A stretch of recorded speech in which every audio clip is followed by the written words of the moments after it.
Thank you, Lord. Hallelujah. இயேசுவின் நாமத்தினாலே உங்கள் யாவரையும் வாழ்த்துகிறேன். மேடையில் இருக்கிற போதக பிதாக்கள் யாவருக்கும் இயேசுவின் நாமத்தினாலே வாழ்த்துக்களை தெரிவிக்கிறேன். கீழே இருக்கிற பெரிய தலைவர்கள், ஊழியர்கள், உங்களை பார்ப்பது அதிக சந்தோஷம். பாஸ்டர் அவர்கள் என்னை பற்றி அதிகமாய் அவர்கள் சொல்லிவிட்டார்கள். நான் ஒன்று கிடையாது, நான் ஒரு சாதாரணமான நபர். கர்த்தர் நல்லவர்.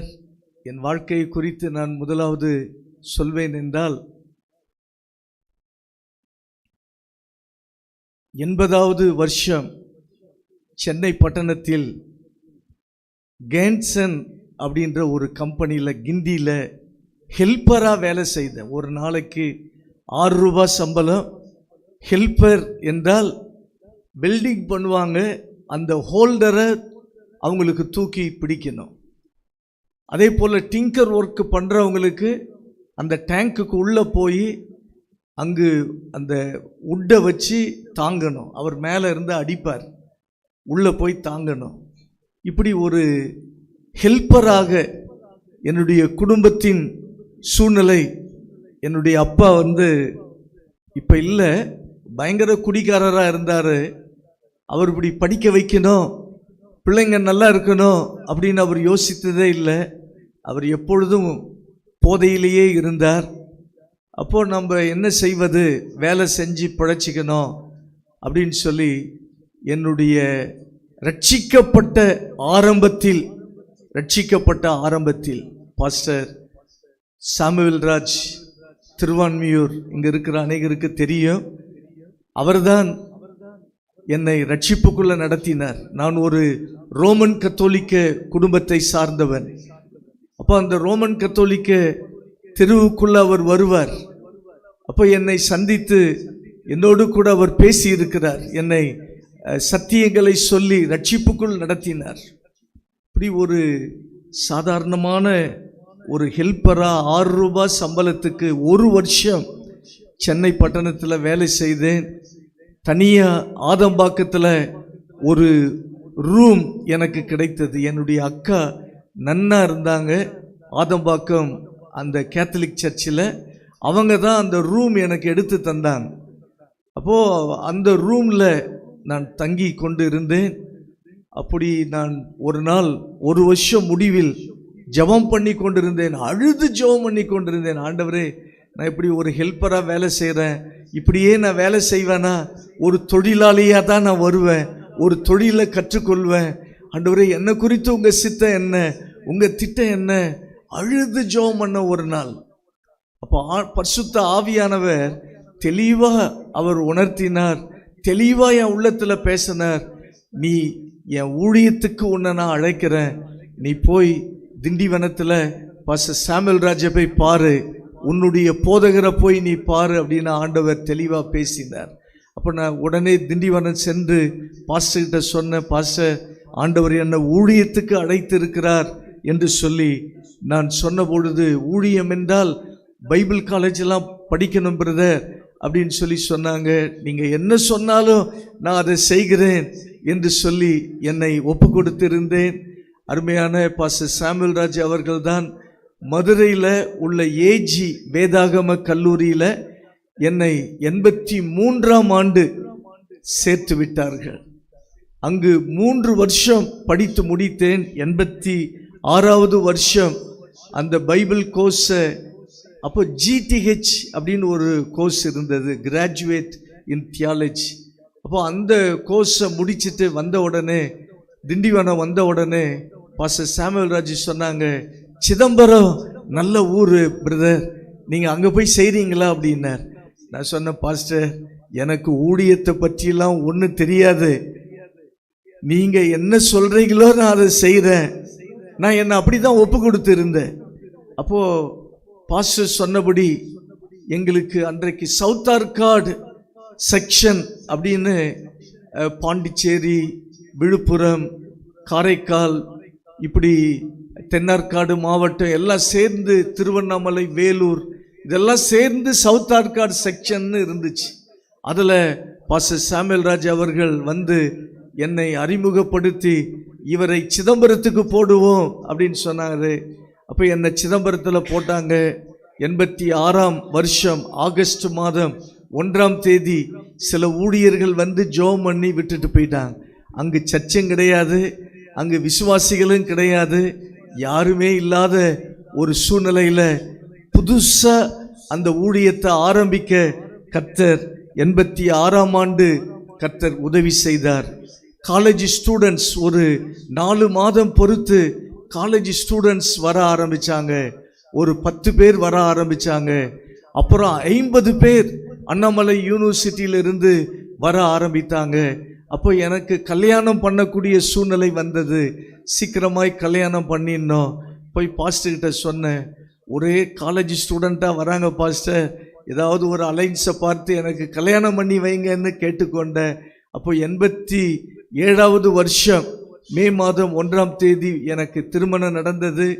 பாஸ்டர் சாமுவேல் ராஜ் அவர்கள் தான் கடலூரில் ஒரு பெண்ணை பார்த்து, அவங்க சொந்த ஊர் திருச்சி, அங்கேயும் போய் அந்த பெண்ணுடைய வீட்டையும் பார்த்து எனக்கு திருமணம் அவர்கள் முடித்து வைத்தார்கள்.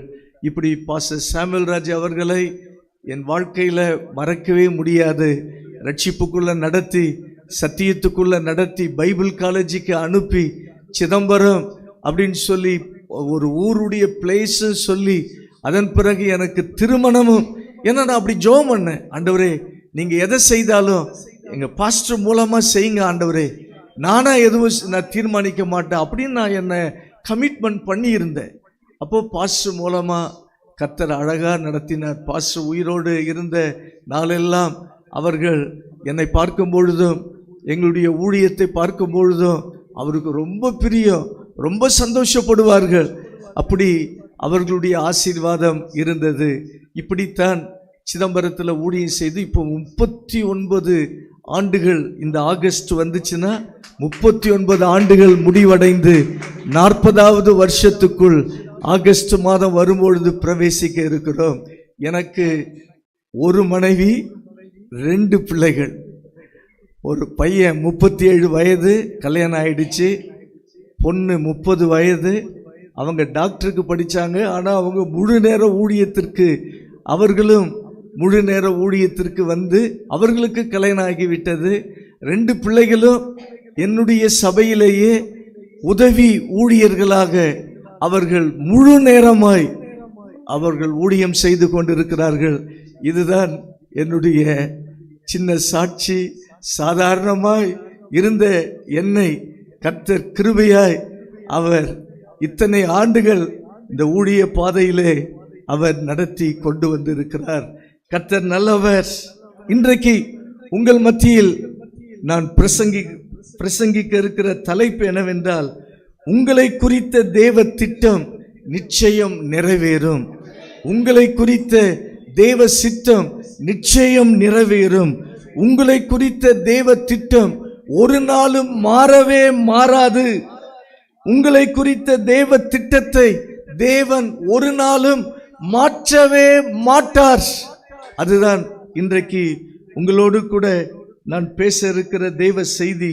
அப்போஸ்தலர் 20ஆம் அதிகாரம் 24வது வசனத்தில், ஆகிலும் அவைகளில் ஒன்றையும் குறித்து கவலைப்படேன், என் பிராணனையும் நான் அருமையாக எண்ணேன், என் ஓட்டத்தை சந்தோஷத்தோடு முடிக்கவும் தேவனுடைய கிருபையின் சுவிசேஷத்தை பிரசங்கம் பண்ணும்படிக்கு நான் கர்த்தராகிய இயேசு கிறிஸ்துவினிடத்தில் பெற்ற ஊழியத்தை நிறைவேற்றவுமே விரும்புகிறேன். பவுல் அப்போஸ்தலன் அவர் சொல்லும் பொழுது பல பாடுகள் நடுவில், உபத்திரவங்கள் நடுவில் இந்த வார்த்தையை அவர் சொல்கிறார். என் பிராணனை நான் அருமையாக எண்ணேன்.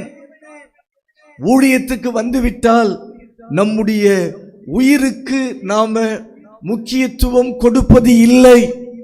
நம் ஆண்டவருக்காக எப்ப வேண்டுமென்றாலும் மரிப்பதற்கு ஆயத்தமாய் இருக்கிறோம்.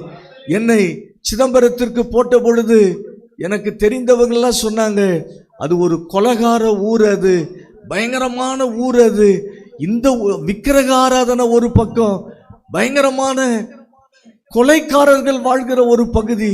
இந்த ஊருக்கா நீங்க ஊழியத்துக்கு போறீங்க, வேண்டான்னு சொன்னாங்க. அப்போ அந்த டைம்ல என்ன சிதம்பரத்தில் போட்ட பிறகு நெய்வேலி மந்தாரக்குப்பம் டவுன்ஷிப்ல NLCல வேலை செய்கிற 5 குடும்பம் மந்தாரக்குப்பத்தில் இருக்கிறாங்க, நீங்க அங்க வரீங்களான்னு கேட்டாங்க. நான் சொன்னேன், சிதம்பரத்தில் ஊழியம் செய்ய என்னை ஒப்பு கொடுத்து விட்டேன், நான் அங்கத்தான் ஊழியம் செய்வேன். எனக்கு இப்படிப்பட்ட சில பயமுறுத்தல்கள், சில மொட்டை பெட்டிஷன்லாம் வரும். நான் ஆண்டவர்கிட்ட அர்ப்பணிச்சேன், ஆண்டவரே நான் செத்தாலும் இந்த ஊர்ல நான் சாக ரெடி ஆண்டவரே, ஆனா நான் இந்த ஊரை விட்டு ஒரு நாளும் நான் போகவே மாட்டேன். பயந்து போய் இந்த ஊர்ல ஊழியம் செய்ய முடியாது, நான் அப்படி போகவே மாட்டேன் ஆண்டவரே, நான் உங்களுக்கென்று உயிரை கொடுப்பதற்கு ஆயத்தமாய் இருக்கிறேன். அப்போ ஊழியத்திற்கு வந்துவிட்டால் உயிரை பற்றி நம்ம யோசிப்பதே இல்லை, யோசிக்க கூடாது. உயிருக்கு முக்கியத்துவம் கொடுக்க கூடாது. அப்படி கொடுக்காமல் இருந்தால்தான் மரிக்க வருகிறவர்களை கொண்டுதான் கர்த்தர் அவருடைய திட்டத்தை நிறைவேற்றுகிறார். கோதுமை மணியானது நிலத்தில் விழுந்து சாகாவிட்டால் அது தனித்திருக்கும், செத்ததே ஆகில் மிகுந்த பலனை கொடுக்கும். நீங்க எல்லாம் அப்படிதான், நம்ம எல்லாம் ஊழியக்காரர்கள். ஆண்டவருக்காக எந்த நேரம் வேண்டும் என்றாலும் நான் அப்படிதான் ஜெபம் பண்ணேன். நான் ஆண்டவரே ஊழியம் கொஞ்ச நாள் செஞ்சாலும் இரத்த சாட்சியா மரிக்கிறதுக்கு ரெடி ஆண்டவரே, இந்த ஊர்ல நான் மரிக்க என்னை ஒப்பு கொடுக்கிறேன் அப்படின்னு ஒப்பு கொடுத்தேன். ஆனா ஆண்டவர் இத்தனை வருஷமா வாழத்தான் கர்த்தர் வைத்திருக்கிறாரே தவிர மரிக்கிறதற்கு அவர் என்ன செய்யவில்லை, அனுமதி அவர் இன்னும் கொடுக்கவில்லை. இந்த வசனத்தில் பவுல் 2 காரியத்தை சொல்கிறார். அப்போஸ்தலர் 20:24 2 காரியத்தை குறித்து சொல்கிறார். அதில் 2வது காரியத்தை குறித்து தான் உங்களுக்கு நான் பிரசங்கிக்க இருக்கிறேன். முதல் காரியம் என்னவென்றால், என் ஓட்டத்தை சந்தோஷத்தோடு முடிக்கவும், கர்த்தராகிய இயேசு கிறிஸ்துடைய ஊழியத்தை நான் நிறைவேற்றவும் விரும்புகிறேன். முதல்ல நான் ஓட்டத்தை முடிக்க வேண்டும், என் ஓட்டத்தை சந்தோஷமாய் முடிக்க வேண்டும் என்று இங்கு பவுல் சொல்கிறார். 2வது, கர்த்தராகிய இயேசுவிடத்தில் பெற்ற ஊழியத்தை நான் நிறைவேற்ற வேண்டும். அப்போ ஓட்டத்தை முடிக்க வேண்டும் என்று முதலாவது சொல்கிறார். இந்த உலகத்துல வாடுறவங்க எல்லாம் வாழ்க்கையை முடிக்கிறார்கள், வாழ்க்கை வாழ்ந்து முடிக்கிறார்கள். ஆனால் நாம் ஓட்டத்தை முடிக்கிறவர்கள், ஊழியக்காரர்கள். நாம் பெரிய வித்தியாசம் இருக்கிறது. உலகத்தில் உள்ளவர்கள் வாழ்க்கையை வாழ்ந்து முடிக்கிறார்கள், ஆனால் நீங்களும் நானும் ஓட்டத்தை முடிக்கிறவர்களாய் கர்த்தர் அழைத்திருக்கிறார். இதுல ரெண்டுக்கும் பெரிய வித்தியாசம் இருக்கிறது. வாழ்க்கையை முடிக்க நீங்களும் நானும் அழைக்கப்படவில்லை, வாழ்க்கையை முடிப்பதற்கு அழைக்கப்படவில்லை, ஓட்டத்தை முடிப்பதற்கு அழைக்கப்பட்டிருக்கிறோம். உலகத்தில் எல்லாரும் வாழ்க்கையை முடிக்கிறார்கள், ஆனா இந்த ஆலயத்தில் கூடியிருக்கிற ஒவ்வொரு ஊழியர்களும் நீங்கள் ஓட்டத்தை முடிக்கக்கூடியவர்கள். பவுல் இன்னொரு இடத்துல சொல்லி இருக்கிறார், நமக்கு தெரிந்த வசனம், நல்ல போராட்டத்தை போராடினேன், ஓட்டத்தை என்ன செய்தேன், முடித்தேன், விசுவாசத்தை காத்து கொண்டேன், ஓட்டத்தை முடித்தேன். அப்ப நம்ம நல்ல விதமாய் ஓட்டத்தை முடிக்கணும். ஊழியம் என்பது ஒரு ஓட்டம், ஊழியம் என்பது ஒரு ரேஸ் போன்றது. அந்த ரேஸ்ல ஓடும்படி கர்த்தர் நம்மை அழைத்திருக்கிறார். ஊழியர்கள் நாம எல்லார போல வாழ முடியாது, நம்ம வித்தியாசமானவர்கள். வாழ்க்கையை முடிக்கிறதற்கும் ஓட்டத்தை முடிக்கிறதற்கும் வித்தியாசம் உண்டு. வாழ்க்கையை முடிக்கிறவர்கள் எப்படி வேண்டும் என்றாலும் வாழலாம். வாழ்க்கையை முடிக்கிறவங்க எப்படி வேண்டும் என்றாலும் அவங்க என்ன செய்யலாம், வாழலாம். ஆனா ஓட்டத்தை நம்ம அப்படி முடிக்க முடியாது, நாம விரும்பினபடி ஓட்டத்தை முடிக்க முடியாது. ஒலிம்பிக் ஓடுறவங்கள நீங்கள் பார்த்தீங்கன்னா அவங்களுக்கு ட்ராக் அவங்களா ஓடுறவங்களே தெரிந்து கொள்ள மாட்டார்கள். அங்கே ஒரு ஜட்ஜி இருப்பார். அந்த ஜட்ஜி தான் ட்ராக்கே கொடுப்பார். நீங்கள் இந்த ட்ராக்கில் தான் ஓடணும், நீங்கள் இந்த ட்ராக்கில் ஓடணும், ஜட்ஜி தான் நியமிப்பார். அதே போல் நாம் இந்த ஊழிய பாதையில் ஊழியத்தை நாமே நியமித்து கொள்ள முடியாது. நாம் இந்த ஊழிய பாதையில் நாமே நியமித்து கொண்ட ஓட்டம் இல்லை. இன்றைக்கு அநேகர் தங்களுடைய ஓட்டத்தை தாங்களே நியமித்துக் கொள்கிறார்கள். ஓட்டம் நாமே நியமித்துக் கொள்கிறது அல்ல. ஆவியானவர் என்ன நியமித்து இருக்கிறாரோ அந்த ஓட்டத்தில் தான் நீங்களும் நானும் என்ன செய்ய வேண்டும்? ஓட வேண்டும். அதான் எபிரேயர் 12:1 சொல்லப்பட்டிருக்கிறது, நமக்கு நியமித்திருக்கிற ஓட்டத்தில் பொறுமையோடு ஓடக்கடவோம். நமக்கு நியமித்திருக்கிற ஓட்டத்தில் பொறுமையோடு ஓடக்கடவோம். அப்ப நமக்கு ஓட்டம் நியமிக்கப்பட்டு இருக்கிறது. நாமே நியமிக்க முடியாது. நம்ம ஓட வேண்டிய பாதையை அவர் நியமித்திருக்கிறார். அவர் நியமித்திருக்கிற ஓட்டத்தில் நாம் ஓட வேண்டும்.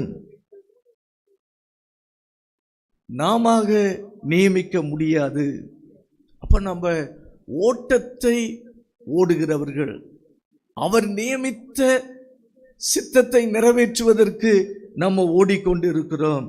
இரண்டாவது, அந்த அப்போஸ்தலர் 20:24 பவுல் சொல்லும் பொழுது, நான் கர்த்தராகிய இயேசுவினிடத்தில் பெற்ற ஊழியத்தை நிறைவேற்றவுமே விரும்புகிறேன். கர்த்தரிடத்தில் பெற்ற ஊழியம். இங்க உட்கார்ந்திருக்கிற ஒவ்வொரு ஊழியர்களை குறித்தும் ஆண்டவர் ஒரு திட்டத்தை கர்த்தர் வைத்திருக்கிறார். உங்களை குறித்து ஒரு மகா பெரிய திட்டத்தை தேவன் வைத்திருக்கிறார். அந்த திட்டத்தை நிறைவேற்றுவதற்காகத்தான் இந்த உலகத்தில் நாம் வாழ்ந்து கொண்டிருக்கிறோம்.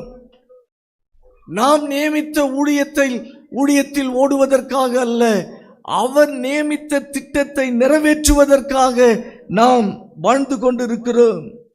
பைபிள்ல சிலரை நாம் பார்க்கிறோம். அவர்களை பற்றி தான் இன்றைக்கு பேச போகிறேன். ஆபிரகாமை கர்த்தர் அழைத்தார். ஆபிரகாமை குறித்த ஒரு திட்டத்தை கர்த்தர் வைத்திருந்தார். மோசேயை கர்த்தர் அழைத்தார். மோசேயை குறித்த ஒரு திட்டத்தை வைத்திருந்தார். யோசேப்பை கர்த்தர் அழைத்தார். யோசேப்பை குறித்த ஒரு திட்டத்தை கர்த்தர் வைத்திருந்தார். தாவீதை கர்த்தர் அழைத்தார். தாவீதை குறித்த ஒரு திட்டத்தை கர்த்தர் வைத்திருந்தார். எஸ்தரை கர்த்தர் அழைத்தார். எஸ்தரை குறித்த ஒரு திட்டத்தை வைத்திருந்தார். பேதுருவை கர்த்தர் அழைத்தார். பேதுருவை குறித்த ஒரு திட்டத்தை தேவன் வைத்திருந்தார். அப்ப தேவன் ஒவ்வொருவருக்கும் ஒரு திட்டத்தை வைத்திருந்ததை நாம் பார்க்கிறோம். அந்த திட்டத்தை நம்ம வாழ்க்கையிலும் உங்க வாழ்க்கையிலும் கர்த்தர் தீர்மானித்து விட்டார். உங்களை குறித்த திட்டம் தீர்மானிக்கப்பட்டு இருக்கிறது. அதை நிறைவேற்றுவதற்காகத்தான் நான் வாழ்ந்து கொண்டிருக்கிறேன். ஏன் நீங்கள் இந்த பூமியில் வாழ்கிறீர்கள் என்று கேட்டால், ஊழியம் செய்வதற்காக வாழ்கிறேன் என்று சொல்லக்கூடாது. அவர் நியமித்த திட்டத்தை நிறைவேற்றுவதற்காக நான் வாழ்ந்து கொண்டிருக்கிறேன். அதைத்தான் நம்ம சொல்லணும். அப்போ அந்த திட்டத்தை நிறைவேற்றி முடிக்கும்படிக்குத்தான் கர்த்தர் நமக்கு சுகத்தை கொடுத்திருக்கிறார். சுகம் எதற்கு? அவருடைய திட்டத்தை நிறைவேற்றுவதற்கு. நீங்க சிலர் சுகவீனமாய் இருக்கலாம். உங்களையும் ஆண்டவர் பலப்படுத்தி சுகத்தை கொடுத்து அவர் திட்டத்தை நிறைவேற்றுவதற்கு அவர் பயன்படுத்துவாராக. கர்த்தர் நமக்கு கொடுத்திருக்கிற பலன் அவருடைய திட்டத்தை நிறைவேற்றுவதற்காகத்தான். கர்த்தர் நமக்கு இந்த உயிரை கொடுத்திருக்கிறார் என்றால் அவருடைய திட்டத்தை நிறைவேற்றுவதற்காகத்தான் கர்த்தர் கொடுத்திருக்கிறார். அவருடைய திட்டத்தை நிறைவேற்றுவதற்காகத்தான் நீங்களும் நானும் அழைக்கப்பட்டிருக்கிறோம். அந்த திட்டம் நம்ம மூலமாக நிறைவேற்றப்பட வேண்டும். அதுதான் ஆண்டவர் விரும்புகிறார். என் வாழ்க்கையில, என் ஊழியத்தில் அவருடைய திட்டத்தை நிறைவேற்ற வேண்டும். ஊழியம் என்பது நானாக செய்வது கிடையாது. ஊழியம் என்பது நானாக நியமித்துக் கொள்வது கிடையாது. ஊழியம் என்பது நீங்களாகவே நியமித்துக் கொள்வது அல்ல. ஊழியம் என்பது அவரால் நியமிக்கப்படுகிற ஒன்று. அவர் நியமித்த ஒரு பணி, அவர் நியமித்த ஒரு திட்டம், அவர் நியமித்த ஒரு நோக்கம். அதை செய்து முடிக்கணும். அதுதான் அவருடைய திட்டம். நம்ம இஷ்டத்திற்கு வாழ்ந்துவிட முடியாது. தேவ சித்தம், தேவ திட்டம், அது மாத்திரம் நம்முடைய வாழ்க்கையில நிறைவேற்றப்பட வேண்டும். இன்னும் அதை துல்லியமாய் சொல்வேன் என்றால், நமக்காக ஒரு திட்டம் போட்டிருக்கிறார் என்பதை விட, நமக்காக ஒரு திட்டத்தை போட்டிருக்கிறார் என்று சொல்வதை விட, ஒரு திட்டத்திற்காக நாம் ஏற்படுத்தப்பட்டு இருக்கிறோம். நமக்காக ஒரு திட்டம் ஆண்டவர் போடவில்லை. ஒரு திட்டத்தை போட்டுதான் நம்மை கர்த்தர் ஏற்படுத்தி இருக்கிறார். நமக்காக ஆண்டவர் திட்டம் போடவில்லை. நாம பிறந்த பிறகு காபிரியேல் தூதனை அழைத்து, ஒரு பேப்பரை கொண்டு வா, இவனை பற்றி இதெல்லாம் எழுது, இதெல்லாம் இந்த பூமியில நடக்க போகிறது என்று ஆண்டவர் திட்டமிடவில்லை. நீங்களும் நானும் பிறப்பதற்கு முன்பதாகவே நம்மை குறித்த திட்டத்தை அவர் போட்டுவிட்டார். அந்த திட்டத்திற்காகத்தான் இந்த உலகத்தில் பிறக்க வைத்தார். அந்த திட்டத்தை நிறைவேற்றுவதற்காகத்தான் கர்த்தர் நம்மை ரட்சித்தார். அந்த திட்டத்தை நிறைவேற்றுவதற்காகத்தான் கர்த்தர் நம்மை அழைத்திருக்கிறார். அந்த திட்டத்தை நிறைவேற்றுவதற்காகத்தான் கர்த்தர் அபிஷேகித்து இருக்கிறார். அப்போ அவருடைய திட்டம் நிறைவேற்றப்பட வேண்டும். நமக்காக திட்டம் அல்ல, திட்டத்திற்காக அதை நாம் தெளிவாய் புரிந்து கொள்ள வேண்டும். இன்றைக்கு முக்கிய சப்ஜெக்டே இதுதான். திட்டத்தை ஆண்டவர் மாற்றவே மாட்டார். இன்றைக்கு நான் பிரசங்கம் பண்ண போற அந்த தீமை இதுதான். திட்டத்தை மட்டும், உங்களை குறித்த திட்டத்தை உலக தோற்றத்துக்கு முன்னமே போட்டுட்டார். எப்படி உலக தோற்றத்துக்கு முன்னமே ஆசீர்வாதங்களை அவர் ஆயத்தம் பண்ணினது போல, உலக தோற்றத்துக்கு முன்னமே உங்களை குறித்த திட்டத்தை ஆண்டவர் போட்டு விட்டார். அந்த திட்டம் மட்டும் ஒரு நாளும் மாறவே மாறாது. உங்களை மாற்றுவாரை தவிர உங்களை குறித்து ஆண்டவர் போட்டிருக்கிற திட்டத்தை அவர் ஒரு நாளும் மாற்றவே மாட்டார். திட்டத்தை மாற்ற மாட்டார், நம்மை மாற்றுவார். திட்டத்துக்கு நேராய் நம்மை நடத்துவார், நம்மை மாற்றுவார். நம்ம ஆண்டவர் நேற்றும் இன்றும் என்றும் மாறாதவர். நாம என்ன நினைக்கிறோம்? நான் மாற மாட்டேன்னு நினைக்கிறேன், நான் இப்படிதான் இருப்பேன் அப்படின்னு. சில நேரங்களில் சில ஊழியர்கள் அப்படி நம்ம நினைக்கலாம். நான் இப்படித்தான் இருப்பேன், நான் இப்படித்தான் இருப்பேன், என்னை ஆண்டவர் பயன்படுத்தினா பயன்படுத்தட்டும். அப்படி அல்ல. அவர் தான் மாறாதவர், ஆனால் நம்மை மாற்ற விரும்புகிறார். தேவன் திட்டத்தை மாற்ற மாட்டார், ஆனால் உங்களை மாற்றுவார். இன்றைக்கு உங்களுடைய வாழ்க்கையில ஒரு மாற்றத்தை கர்த்தர் கொடுக்க விரும்புகிறார். நம் வாழ்வில் செய்ய வேண்டிய மாற்றங்களை கர்த்தர் நமக்கு கொடுக்க விரும்புகிறார். இதற்கு உதாரணமாய் முதல் நபர், ஒரு சில நபர்களை நான் சொல்ல விரும்புகின்றேன். முதல் நபர் ஆபிரகாம். ஆபிரகாமை கர்த்தர் அழைத்தார். ஆபிரகாமை அழைத்த பொழுது ஆபிரகாமுக்காக ஒரு திட்டத்தை வைத்திருந்தார். ஆபிரகாமுக்காக ஒரு திட்டத்தை ஆண்டவர் போட்டிருந்தார். அது என்ன திட்டம்? ஆபிரகாமுக்கு ஒரு குமாரன் பிறக்கணும். அந்த குமாரன் மூலமா ஒரு பெரிய சந்ததி என்ன செய்யணும்? வர வேண்டும். அந்த சந்ததி மூலமாய் கிறிஸ்து வர வேண்டும். அதான் ஆண்டவருடைய திட்டம். அந்த திட்டத்தை நிறைவேற்றுவதற்கு ஆபிரகாமுக்குள்ள ஆரம்பத்தில் விசுவாசம் இல்லை. நம்ம எல்லாரும் சொல்லலாம், ஆபிரகாம் விசுவாசத்தின் தகப்பன். அது சரிதான் ஒரு வகையில். ஆனா விசுவாசத்தின் தகப்பனா இருந்தவர் ரொம்ப நாளா விசுவாசமே இல்லாமல் இருந்திருக்கிறார். ஆண்டவர் நேரடியாய் அவர் பல முறை பேசின பிறகு அவருக்குள்ள விசுவாசம் இல்லாமல் இருந்ததை தான் பார்க்கிறோம். விசுவாசம் இல்லாத ஆபிரகாமை மாற்றினாரே ஒழிய ஆபிரகாமை குறித்த திட்டத்தை தேவன் மாற்றவே இல்லை, மாற்ற மாட்டார். விசுவாசம் இல்லாத ஆபிரகாமை கர்த்தர் மாற்றினார். ஆனா ஆபிரகாமை குறித்த திட்டத்தை ஆண்டவர் மாற்றவில்லை, மாற்ற மாட்டார். ஆபிரகாம் மூலம் ஈசாக்கு பிறப்பது தேவ திட்டம். அந்த தேவ திட்டம் நிறைவேறுவதற்கு எத்தனை வருஷம் ஆனாலும் கர்த்தர் காத்திருப்பார். நான் மாற மாட்டேன். நீ தான் என்ன செய்யணும்? என்னுடைய திட்டத்துக்கு நேரா உன்னை டியூன் பண்ணிக்கணும். என் திட்டத்துக்கு நேரா உன்னை அலைன் பண்ணி கொள்ள வேண்டும். என் சித்தத்துக்கு உன்னை நீ அர்ப்பணிக்க வேண்டும். அதைத்தான் ஆண்டவர் நம்மிடத்தில் எதிர்பார்க்கிறார். விசுவாசமே இல்லாத ஆபிரகாமுக்கு விசுவாசத்தை உருவாக்குவதற்காகவே திரும்ப திரும்ப ஆண்டவர் பேசினார்.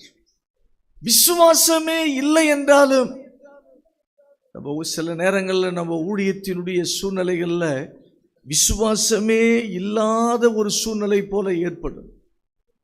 எனக்கு சிதம்பரம் சொல்லி ஊரை சொல்லிட்டாங்க. என்னுடைய அந்த சவுத் ஆர்காட் செக்ஷனில் பாஸ் ஆசிர் அவரும் இல்லை, அவர் தான் ப்ரெஸ்பெக்டராக இருந்தார். சிதம்பரம் சொல்லிட்டாங்க, வீடு தேடுறேன், வீடு கிடைக்கல. அது ஒரு விக்கிரக கோட்டை பார்த்தீங்களா? குடியிருக்க வேணும்னா வீடு கிடைக்கும், நீங்கள் ஆராதிக்க சர்ச்சை நடத்த வீடு கிடைக்காதுன்ட்டாங்க. 4 மாதம் 5 புரோக்கருங்க வீடு பார்க்குறாங்க சிதம்பரத்தில். யார் பார்க்குறாங்களோ அவங்களுக்கு 1 மாதம் வாடகை கொடுக்கணும், வீடே இல்லை.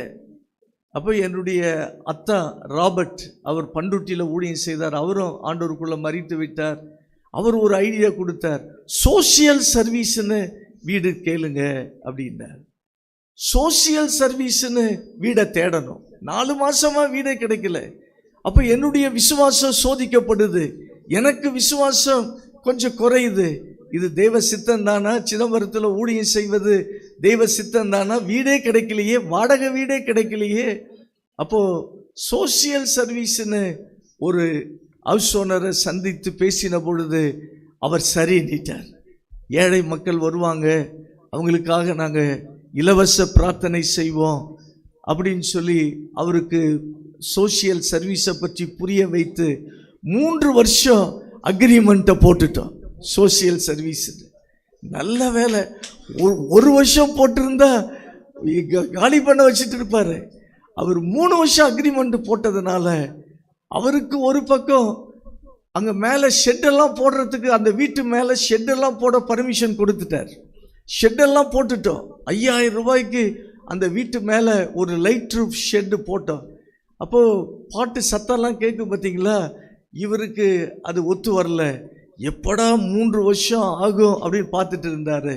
அப்போது எதுக்கு சொல்கிறேன்னா, விசுவாசம் இல்லாத சூழ்நிலைகள், விசுவாசம் குறையக்கூடிய சூழ்நிலை, அப்படியெல்லாம் நம்ம ஊழிய பாதையில் வரத்தான் செய்கிறது. இது தேவ சித்தந்தானா என்று சந்தேகிக்கப்படக்கூடிய சூழ்நிலைகள் ஊழியத்தின் பாதையில் வருகிறது. ஆனால் நமக்கு விசுவாசமே இல்லை என்றாலும் விசுவாசத்தை உருவாக்குகிற கர்த்தர் நமக்குள்ள அவர் வாசமாய் இருக்கிறார். உங்கள் ஊழியங்களிலும் சில சூழ்நிலைகளில் விசுவாசமே இல்லாத ஒரு சூழ்நிலை போன்று இருக்கலாம். எனக்கு இந்த விஷயத்தில் விசுவாசமே வரமாட்டதுன்னு நினைக்கலாம். ஆனால் உங்களை குறித்த அழைப்பு, உங்களை குறித்த திட்டம் தேவன் திட்டமிட்டு இருக்கிறபடியினால் உங்க விசுவாச குறைவின் நிமித்தம் அந்த திட்டம் நிறைவேறாமல் போகாது. அது கண்டிப்பா உங்களை குறித்து போட்ட திட்டம் அது நிறைவேறும். விசுவாசத்தை உருவாக்குவார், விசுவாசத்தை கர்த்தர் கொடுப்பார். விசுவாசமே இல்லாத ஆபிரகாமுக்கு விசுவாசத்தை கர்த்தர் உருவாக்குவதற்காக திரும்ப திரும்ப பேசினார். திரும்ப திரும்ப நான் உனக்கு ஒரு சந்ததியை கொடுப்பேன். திரும்ப திரும்ப கர்த்தர் சந்ததியை கொடுப்பதை பற்றியே பலமுறை கர்த்தர் ஆபிரகாமோடு பேசினார். அப்படி பேசியும் அவருக்குள்ள விசுவாசம் வராம தான் இருந்துச்சு. ஆண்டவர் விசுவாசத்தை நமக்குள்ள உற்பத்தி பண்ணுகிற தேவனாய் இருக்கிறார். ஆபிரகாமை விசுவாசத்துக்குள்ள கொண்டு வருவதற்கு ஆண்டவர் அவர் இறங்கி வந்தார், அவர் பேசினார். ஆனா ஆபிரகாமுக்காக வைத்திருக்கிற திட்டத்தை நீ ஒத்தே வரமாற்ற, நீ விசுவாசிக்கவே மாற்ற, உனக்கு விசுவாசமே வரமாட்டது என்று சொல்லி திட்டத்தை மாற்ற மாட்டார். ஆண்டவர் உங்களோடு ஒரு காரியத்தை குறித்து திரும்ப திரும்ப பேசிக்கொண்டு இருக்கிறாரா? திரும்ப திரும்ப இடைப்பட்டு கொண்டே இருக்கிறாரா? அன்பான ஊழியரே, ஆண்டவர் திரும்ப திரும்ப ஒரு காரியத்தை குறித்து இந்த நாட்களில் பேசிக்கொண்டு இருக்கிறாரா? அவர் ஆரம்பத்தில் சொன்ன, நீங்க ஊழியம் ஆரம்பித்த பொழுது அவர் சொன்ன வாக்குத்தத்தம் திரும்ப திரும்ப கர்த்தர் பேசிக்கொண்டு இருக்கிறாரா? நீங்க வேதத்தை வாசிக்கும் பொழுதெல்லாம் கர்த்தர் பேசினது திரும்ப திரும்ப வருகிறதா? நல்லா புரிந்து கொள்ள வேண்டும். உங்களுக்குள் ஒரு ஈசாக்கு துளிர்க்கும்படி கர்த்தர் செய்ய போகிறார். உங்களுக்குள்ள ஒரு புதிய திட்டம் துளிர்க்க போகிறது. கர்த்தர் திரும்ப திரும்ப உங்களை விசுவாசத்தில் கட்டி எழுப்பும்படி அவர் பேசுகிறார் என்றால் உங்களை குறித்த ஒரு புதிய திட்டம், தேவ திட்டம் துளிர்க்க போகிறது என்பதை நீங்கள் மறந்து விடாதீர்கள். தேவன் வைத்திருக்கிற நோக்கம் நிறைவேற போகிறது. அந்த நாட்கள் வந்துவிட்டது என்று அர்த்தம். ஆண்டவர் உங்களை குறித்த திட்டத்தை அவர் மாற்ற மாட்டார். அவர் சொன்னார், அதை சொன்னேன், நிறைவேற்றுவேன், அதை திட்டம் பண்ணினேன், செய்து முடிப்பேன். ஏசாயா 46:11 கடைசி பகுதியில் அந்த வசனம் நமக்கு தெரிந்த வசனம்தான். நான் அதை சொன்னேன், அதை நிறைவேற்றுவேன், அதை திட்டம் பண்ணினேன், அதை செய்து முடிப்பேன். நம்ம ஆண்டவர் ஒன்றுமில்லாத ஆட்களை அவர் தெரிந்தெடுத்து அழைத்து உலக தோற்றத்துக்கு முன்னமே திட்டத்தை போட்டு அவர் பெரிய காரியங்களை அவர் செய்யக்கூடிய தேவனாய் இருக்கிறார். எனக்கு அருமையான தேவனுடைய ஊழியரை, விசுவாசத்தில் கொஞ்சம் சில விஷயங்கள் ஆண்டவர் பேசும்பொழுது விசுவாசிக்க முடியாத சூழ்நிலை இருக்கலாம். ஆனால் நான் விசுவாசிக்கிறேன் ஆண்டவரேன்னு நீங்க அர்ப்பணிக்கும் பொழுது அவருடைய திட்டம் நிறைவேறும். அவருடைய திட்டம் நிறைவேறும் காலம் வந்துவிட்டது. சீக்கிரத்தில் உங்களை குறித்த ஒரு பெரிய மகா பெரிய ஒரு திட்டம், அதை கர்த்தர் நிறைவேற்ற போகிறார்.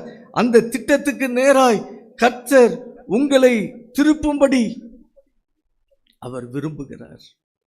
விசுவாசம் இல்லாத ஆபிரகாமுக்கு விசுவாசத்தை கொடுப்பாரே ஒழிய என் திட்டத்தை இவன் விசுவாசிக்க மாட்டான்னு சொல்லி ஆண்டவர் ஆபிரகாம் ஆளை மாற்ற மாட்டார். வேற ஆளை அவர் தெரிந்து கொள்ள மாட்டார்.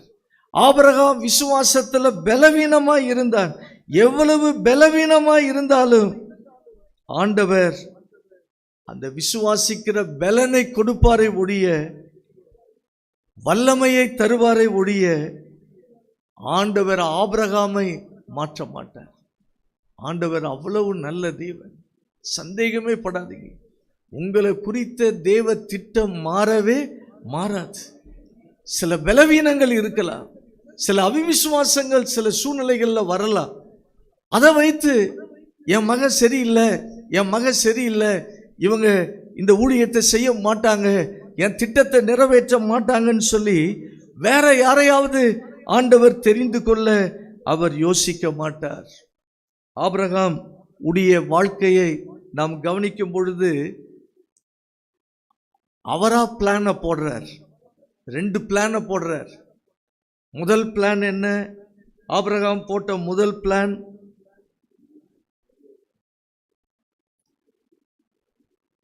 பாஸ்டர் கரெக்டாக சொல்லிட்டாங்க. எலியேசர் தன் வீட்டில் எலியேசர் என் வீட்டில் வளர்ப்பு மகனா இருக்கிற ஆண்டவரே, ஏதோ நீங்க சொல்லிட்டீங்க குழந்தை தருவேன்னு, பரவாயில்ல, எலியேசர் இருக்கிறான், அவனை வச்சு உங்க திட்டத்தை நிறைவேற்றுங்க. ஆண்டவருக்கே ஐடியா கொடுத்தார். ஆண்டவர் சொன்னாரு, இல்லப்பா நீ ஐடியா சொல்லாத, உன் கர்ப்ப பிறப்பு அவனை கொண்டுதான் ஒரு பெரிய ஆசீர்வாதம் உண்டாக போகிறது, சந்ததி வரப்போகிறது, அந்த சந்ததியில கிறிஸ்து வரப்போகிறார். இதெல்லாம் சொல்லல, ஈசாக்கு வருவது மட்டும்தான் ஆபிரகாமுக்கு தெரியும். அப்போ இல்லைன்னுட்டார். ரெண்டாவது பிளான் இஸ்மவேல், இவராகவே போட்டார். மனைவி சொன்னதை கேட்டு இவராகவே அந்த பிளானை போட்டார். கர்த்தர் சொன்னார், எலியேசரும் கிடையாது, இஸ்மவேலும் கிடையாது, உன் வாழ்க்கையில எத்தனை வருஷம் ஆனாலும் ஈசாக்கு பிறப்பான், ஈசாக்கு பிறக்கும் வரை நீ காத்திருக்க வேண்டும். திரும்ப திரும்ப ஆண்டவர் பேசினார். ஆபிரகாமுக்கு விசுவாசத்தை கர்த்தர் கொடுத்தார். அப்போ ஊழியம் என்று சொல்லும் பொழுது அவருடைய திட்டத்தை நிறைவேற்றுவது. நம்ம பிளானை போட்டு இதை செய்யலாமா அதை செய்யலாமா, இதை நம்ம இதெல்லாம் நம்ம செய்வோம். இப்படிலாம் நமக்கு அந்தந்த சூழ்நிலையில் அப்படி யோசனைகள் வரும். ஆனால் அவைகளெல்லாம் ஒதுக்கி விட்டுட்டு, ஆண்டவரே என் பிளான் இல்லை ஆண்டவரே, உலக தோற்றத்துக்கு முன்னமே என்னை குறித்து திட்டத்தை போட்டுட்டீங்க, அந்த திட்டம் நடக்கணும் ஆண்டவரே, அந்த திட்டத்துக்காக தான் நான் இருக்கிறேன்ப்பா, அந்த திட்டத்தை எனக்கு வெளிப்படுத்துங்க என்று சொல்லி காத்திருக்கும் பொழுது கர்த்தர் விசுவாசத்தையும் கொடுப்பார், அவருடைய திட்டத்தையும் அவர் வெளிப்படுத்தி நிறைவேற்றுவதற்கு உண்மை உள்ள தேவனாய் அவர் இருக்கிறார். உங்களை குறித்த திட்டம் நிச்சயம் நிறைவேறும். உங்க ஊழியத்துல கர்த்தர் நிறைவேற்றி காண்பிப்பார். விசுவாசத்தை கொடுத்து பலப்படுத்துகிற தேவன் அவர். விசுவாசம் இல்லை என்று அவர் கைவிட மாட்டார், மாற மாட்டார். விசுவாசம் இல்லாத சூழ்நிலைகள்ல நமக்கு விசுவாசத்தை கொடுத்து உருவாக்குவாரை தவிர ஆண்டவர் நம்மை மாற்ற மாட்டார். நம்மை குறித்த திட்டம், உங்களை குறித்த திட்டம், அது உங்களை கொண்டுதான் கர்த்தர் அதை நிறைவேற்றி முடிப்பார். வேற யாரை கொண்டு அதை அவர் நிறைவேற்றுவதில்லை. ஆபிரகாமுக்கு ஈசாக்கை குறித்து தெரியும். ஈசாக்கு பிறக்க போகிறான். ஏனென்றால் ஆதியாகமம் 17 ஈசாக்குன்னு பேரையே ஆண்டவர் சொல்லிடுறாரு. அவ்வளவுதான் ஆபிரகாமுக்கு தெரியும். ஆனால் அந்த ஈசாக்குக்கு பிறகு யாக்கோபு வரப்போகிறான். யாக்கோபுக்கு பிறகு 12 பிள்ளைகள் வரப்போறாங்க. அந்த 12 பிள்ளைகள் 12 கோத்திரங்களாய் மாறப்போறாங்க. அந்த 12 கோத்திரத்துல யூதா கோத்திரத்தில் இயேசு வரப்போகிறார். அவர்தான் உலக இரட்சகர். கோடிக்கணக்கான மக்கள் ரட்சிக்கப்பட போகிறார்கள். இத்தனையும் மனதில் வைத்துதான் ஆபிரகாமோடு கர்த்தர் பேசினார். அதான் ஆண்டவருடைய திட்டம். ஆண்டவர் ஒரு காரியத்தை, உங்களை குறித்த திட்டத்தை அவர் பேசுவார் என்றால் அதனுடைய ஆழம் என்பது எத்தனையோ காரியங்களை நிறைவேற்றக்கூடியதாய் இருக்கிறது. நமக்கு அது தெரியாது. அவர் திட்டத்திற்கு நம்மை அர்ப்பணிக்கும் பொழுது அதை பரிசுத்த ஆவியானவர் நிறைவேற்றுகிற தேவனாய் அவர் இருக்கிறார். அவருக்கு நம்மை அர்ப்பணிக்கும் பொழுது அவர் எல்லாவற்றையும் நிறைவேற்றக்கூடியவராய் இருக்கிறார். அப்போ முதல்ல நம்மை விசுவாசத்துல நடத்துவார். ஆபிரகாம் விசுவாசம் இல்லாத ஆபிரகாமை விசுவாசத்துக்குள்ள நடத்தினது போல நம்முடைய வாழ்க்கையிலும் விசுவாசத்துல பலவீனப்பட்ட நேரங்கள், என் வாழ்க்கையெல்லாம் அப்படி வந்தது உண்டு, அப்படிப்பட்ட சில சந்தர்ப்பங்கள் வந்தது உண்டு. அதை நான் உங்களுக்கு சொல்கிறேன். ஆனாலும் ஆண்டவர் பொறுமையா காத்திருந்து விசுவாசத்தை கொடுத்து அவர் மகிமையான காரியங்களையும் செய்தார் என்பதை நான் உங்களுக்கு சொல்ல முடியும். எனக்கு அருமையானவர்களே, உங்களுடைய வாழ்க்கையை எதிர்காலத்தை குறித்த ஒரு திட்டத்தை போட்டுதான் கர்த்தர் உங்களை அழைத்து இருக்கிறார். அந்த திட்டம் உங்க கண்ணுக்கு தெரியாம இருக்கலாம், உங்க மனதில் தோன்றாம இருக்கலாம். அவர் திட்டம் போட்டு இருக்கிறார். அந்த திட்டம் நிறைவேறும். இந்த 3 வருஷம் அந்த வாடகை வீடு எடுத்தேன்னு சொன்ன பார்த்தீங்களா, அது முடிஞ்ச உடனே அது வீட்டு வாடகை 350 ரூபாய். நான் அந்த சார்கிட்ட, சார் கண்டினியூ பண்ணுறேன் சார், மேலே ஷெட்டெல்லாம் போட்டுருக்குறோம். அவர் சொல்லிட்டாரு, இல்லை நீங்கள் வெக்கேட் பண்ணிடுங்க, நான் 1000 ரூபாய் வாடகை தரேன்ற. அன்னைக்கு 1000 ரூபாய் பெரிய ஒரு அமௌண்ட் அது. அப்போ அவர் நீங்கள் 1000 ரூபாய் தந்தாலும் உங்களுக்கு நான் இடம் கொடுக்கவே மாட்டேன்ட்டாரு. அப்போ ஆராதிக்க இடம் இல்லை. 2 முக்கியமான விசுவாசிகள் இருந்தாங்க. அவங்க வீட்டில், அதாவது ஒரு வருஷம் ஃபுல்லா ஆராதிக்க இடமே இல்லை. வாடகை வீடே கிடைக்கல. மறுபடியும் புரோக்கருங்களை வச்சு பார்க்கிறோம், ஆராதிக்க வீடு கிடைக்க மாட்டுது. அப்ப விசுவாசிகள் 2 வீட்டில் மாறி மாறி ஆராதனை நடந்துச்சு. அப்புறம் அங்கேயே நடத்தக்கூடாத சூழ்நிலைகள். பிறகு ஒரு கல்யாண மண்டபம், ஒரு ஆராதனை நடத்துவதற்கு 200 ரூபாய் வாடகை. அப்ப 200 ரூபாய் வாடகை கொடுத்து 2 மணி நேரத்துக்கு ஆராதனை சில மாதங்கள் அங்கு நடத்தினோம். அப்புறம் ஒரு ஸ்கூல் ஒன்று கிடைத்தது. சிதம்பரம் டவுன்ல மைய பகுதியில் ஒரு ஸ்கூல். அவர் அந்த கரஸ்பாண்டன்ட் கிறிஸ்டியன். அவர் ஸ்கூல்ல ஆராதிக்க ஞாயிற்றுக்கிழமையில இடம் கொடுத்தார். இந்த குறிப்பிட்ட ஒரு வருஷம் ஆராதிக்க இடமில்லாத அந்த நாள்ல கொஞ்சம் விசுவாசம் பலவீனப்பட்டது. ஆண்டவரே, ஆராதிக்க இடமே இல்லை, நாங்க எங்க போறோம்? ஆராதிக்கவே இடம் இல்லைன்னா எப்படி நாங்க ஊழியம் செய்வது? ஒண்ணுமே புரியலையா ஆண்டவரே? இப்படிப்பட்ட சூழ்நிலை வந்த பொழுது ஒரு வருஷம் இப்படி ஸ்கூல்லையும் கல்யாண மண்டபம் இப்படியெல்லாம் நாங்கள் நடத்தி கொண்டு இருந்தோம். அப்போ என்னை பார்ப்பதற்கு ஒரு லோக்கல் பாஸ்டர் ஒருவர் என்னை பார்க்கிறதுக்கு வந்தார். அவரோடு கூட ஒரு வாலிபனை அழைத்து வந்தார். அப்போ அவர்கிட்ட என் பிரச்சனையெல்லாம் சொல்லிட்டு இருக்கிறேன், அந்த பாஸ்டர்கிட்ட சொல்லிட்டு இருக்கிறேன். பிறகு அந்த வாலிபனா இருந்தவரை பார்த்து, நீங்க என்ன படிக்கிறீங்க அப்படின்னு கேட்டேன். அவர், நான் ஹவுஸ் சர்ஜனா இருக்கிறேன் அப்படின்னாரு. எனக்கு அன்னைக்கு ஹவுஸ் சர்ஜன் சொன்ன பொழுது எனக்கு என்னன்னே தெரியல. அதாவது டாக்டருக்கு முடிச்சுட்டு ஒரு வருஷம் பிராக்டிஸ் ஹவுஸ் சர்ஜன். நான் அவர் ஏதோ சரி அது கோர்ஸ் சொல்றாருன்னு நினச்சிட்டேன். அந்த நபர் அவங்க அப்பாட்ட போய், அப்பா இப்படி ஒரு பாஸ்டருக்கு ஆராதிக்க இடம் இல்லை, கஷ்டப்படுறாரு அப்படின்னு சொல்லி அவங்களுக்கு ஒரு வீடு காந்தி நகர் பஸ் ஸ்டாண்ட் அருகாமையில் காந்தி நகர் ஒரு வீடு அங்கு அவர்களுக்கு இருக்கிறது. 20 வருஷமா ஒரு போலீஸ்காரன் அந்த வீட்டில் குடியிருந்து காலி பண்ணாம இருந்தா. அந்த வருஷம்தான் அவன் காலி பண்ணி கொடுத்தா, சில பணங்களை வாங்கி. அப்போ அந்த டாக்டருடைய பிரதர் இல்லா அந்த காந்தி நகர் அந்த இடத்துல நான் கேட்கிறதுக்கு முன்பதாகவே அவர் ஜெபம் பண்ணும் பொழுது தேவ தூதர்கள் ஏறுகிறதும் இறங்குகிறதுமான தரிசனத்தை அவர் பார்த்து சொல்லிவிட்டார். அப்போ என்னுடைய குறையை கேட்ட அந்த டாக்டர் அவங்க அப்பாட்ட சொல்லி, அவர் இந்த வீடு இருக்குது, நீங்க போய் பாருங்க, இந்த வீடு பிடிச்சிருந்தா நீங்க ஷெட்டு கூட போட்டுக்கலாம். ஏன்னா அது 10 சென்ட் நிலம், ஒரு வீடும் இருக்குது, கோட்ரஸ் வீடு இருக்கிறது, எம்டி லேண்ட் ஒரு பிளாட் ஃபுல்லா இருக்கிறது, ஷெட்டும் போட்டுக்கலான்னு சொல்லி அது உள்ள எங்களை அனுமதித்தார்கள். பாருங்க, ஒரு வருஷம் கஷ்டப்பட்டோம், விசுவாச போராட்டமா இருந்துச்சு. நம்ம இந்த ஊர்ல ஊழியம் செய்வோமா? நமக்கு ஆராதிக்க இடமே இல்லையே, நம்ம என்ன பண்ண போகிறோம்? வாடகை வீடே கிடைக்கலையே என்று நினைத்த பொழுது கர்த்தரா பார்த்து ஒரு வீட்டை அவர் ஆயத்தம் பண்ணி கர்த்தர் கொடுத்தார். நம்ம எந்தெந்த காரியத்தில் கஷ்டப்படுறோமோ அந்த கஷ்டத்தை கர்த்தர் நிச்சயம் மாற்றுவார். அவர் திட்டத்தில் உறுதியாக இருக்கும் பொழுது ஆச்சரியமான காரியங்களை கர்த்தர் செய்வார். அப்போ அந்த வீட்டுக்கு வந்தோம். அந்த வீட்டில் நாங்கள் பல வருஷங்கள் வாடகைக்குத்தான் குடியிருந்தோம்.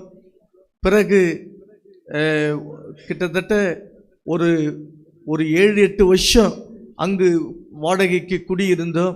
பிறகு அந்த இடம் 96 அதே இடத்தை வாங்குவதற்கு கர்த்தர் அனுக்கிரகம் செய்தார். பாருங்க, ஒரு காலத்துல வாடகைக்கே வீடு கிடைக்கல. ஆண்டவர் அந்த காந்தி நகர் அந்த இடத்தை வாங்க கர்த்தர் உதவி செய்தார். கர்த்தர் நல்லவர். உங்க ஊழியத்திலும் கர்த்தர் யாராவது என்னை போன்று கஷ்டப்படுகிறவர்கள், ஒன்றுமே இல்லாத சூழ்நிலைகள், ஒண்ணுமே செய்ய முடியாத ஒரு நிலைமையில் இருக்கலாம். விசுவாச போராட்டம், விசுவாச சோதனைக்குள்ள நீங்க இருக்கலாம். நான் உங்களுக்கு சொல்கின்றேன், ஆண்டவருடைய வார்த்தையை சொல்கிறேன், ஆண்டவர் உங்களுக்கு விசுவாசத்தை கொடுத்து அவர் திட்டத்தை நிறைவேற்றுவாரை தவிர உங்களை கர்த்தர் ஒரு நாளும் மாற்றவே மாட்டார். உங்களை இடமும் மாற்ற மாட்டார். உங்களை குறித்த கர்த்தர் சித்தத்தை அவர் நிறைவேற்றுகிற தேவனாய் கர்த்தர் இருக்கிறார். இப்படித்தான் கர்த்தர் ஆச்சரியமாய் அவர் கொண்டு வந்தார். அப்புறம் அந்த இடத்துல 2002 ஒரு 77க்கு 35 சொல்லி ஒரு ஆலயத்தை கட்டினோம். மேலையும் ஆங்கில ஆராதனைக்காக என்னுடைய மகன் அப்பா பைபிள் காலேஜில் படிச்சுட்டு இருந்தார். சரி, ஆங்கில ஆராதனைக்கு ஒரு ஹால் தேவைன்னு மேலையும் கட்ட 2002 இந்த கீழ் உள்ள பகுதியை முதல்ல கட்டுவதற்கு கர்த்தர் உதவி செய்தார். அந்த காந்தி நகர் என்பது சிதம்பரத்தினுடைய மைய பகுதி. அண்ணாமலை நகர், சிதம்பரம் அதனுடைய சென்ட்ரான ஒரு பகுதி. பஸ் ஸ்டாண்ட் அருகாமையில். நினைச்சு கூட பார்க்கல. இதுதான் தேவ திட்டம். அவர் சித்தத்துக்கு அர்ப்பணித்த பொழுது, ஏன்னா இடமே இல்லாமல் கஷ்டப்பட்ட அந்த சூழ்நிலைகள், வேதனை, கண்ணீர், அப்படிப்பட்ட நிலைமைகள் இருந்த பொழுது கர்த்தர் அவருடைய தயவை கர்த்தர் காண்பித்தார். நமக்கு விசுவாசத்தை கொடுப்பாரே தவிர ஆண்டவர் நம்மை மாற்ற மாட்டார். நமக்கு விசுவாசம் இல்லை என்று சொல்லி நம்மை மாற்ற மாட்டார். இதான் ஆபிரகாம் வாழ்க்கையில நம்ம பார்க்கிற காரியம். இரண்டாவது, மோசேயை குறித்து நம்ம பார்க்கிறோம். மோசேயை குறித்து தேவன் ஒரு திட்டத்தை வைத்திருந்தார். என்ன திட்டம்? எகிப்துல உள்ள இஸ்ரவேலர்களை விடுவித்து கானானுக்கு கொண்டு வர வேண்டும். அது நமக்கு தெரியும். அந்த திட்டம் மோசேக்கு எப்ப தெரியும்? 40 வயதிலேயே தெரியும். அந்த திட்டத்தை அறிந்து அதை நிறைவேற்றுவதற்கு சுய பலத்தில் அவர் இறங்கினார். ஒரு எகிப்தியனை கொலையே செய்தார் என்று நம்ம அறிந்திருக்கிறோம். சுய பலன். 40 வயதுல கர்த்தர் அழைத்த பொழுது சுய பலத்தில் இறங்கினார். தேவனுடைய திட்டம் நிறைவேறவில்லை. மோசே மூலமாய் வைத்த திட்டம் நிறைவேறவில்லை. ஆண்டவர் மோசேயை மாற்றவில்லை, ஆளை மாற்றவில்லை.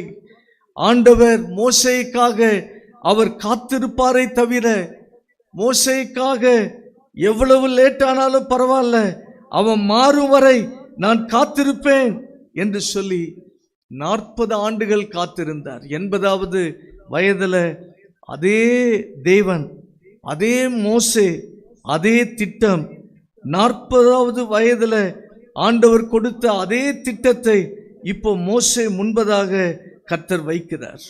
40வது வயதில் மோசே அவன் சகலக்கல வல்லவனாய் இருந்தான். ஆனால் சுய பலத்தில் செயல்பட்டான். சில நேரங்களில் நமக்கு சில திறமைகள் இதெல்லாம் இல்லாமல் இருக்கிறது நல்லது தான். இப்போ எனக்கெல்லாம் பார்த்தீங்கன்னா எந்த ஸ்பெஷலாக சொல்கிறதுக்கெல்லாம் ஒன்றுமே கிடையாது. எந்த அப்படிப்பட்ட திறமைகள் ஒன்றும் கிடையாது. ஒருவேளை அதெல்லாம் இருந்துச்சுன்னா சுய பலத்தில் ஊழியங்களை செய்வதற்கு போகக்கூடிய சூழ்நிலை வந்திருக்கலாம்.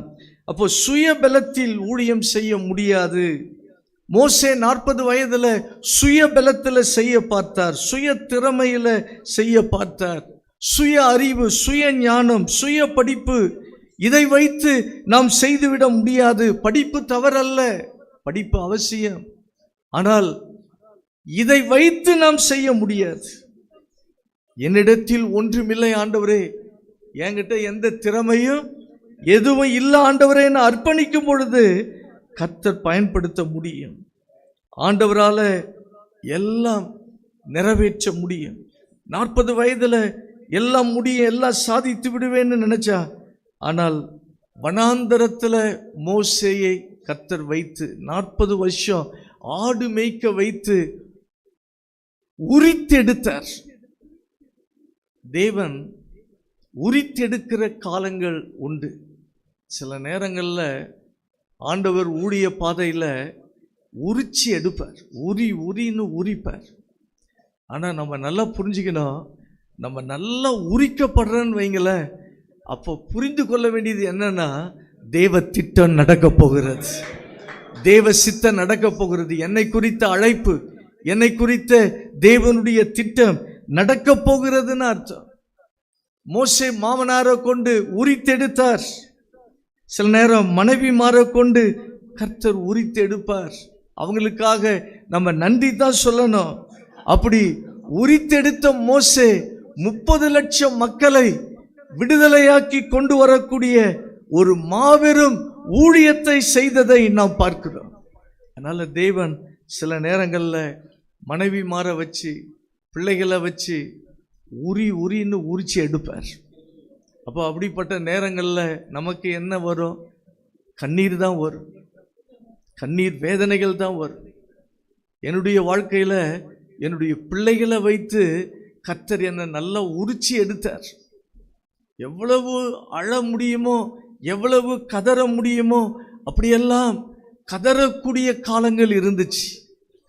அப்படி இந்த ஊழியமே வேண்டாம் அப்படி நினைக்கக்கூடிய சூழ்நிலை எல்லாம் வந்துச்சு. அப்படிப்பட்ட ஒரு டைம்ல தான் நம்ம மத்தியில் இருக்கிற பாஸ்டர் விக்டர் ராஜமணி அவர்கள் 3 நாள் ஸ்பெஷல் மீட்டிங்க்கு அவர்களை அழைத்திருந்தேன். அவர்கள் வந்திருந்தார்கள். அவர்கள் யாருன்னே எனக்கு தெரியாது.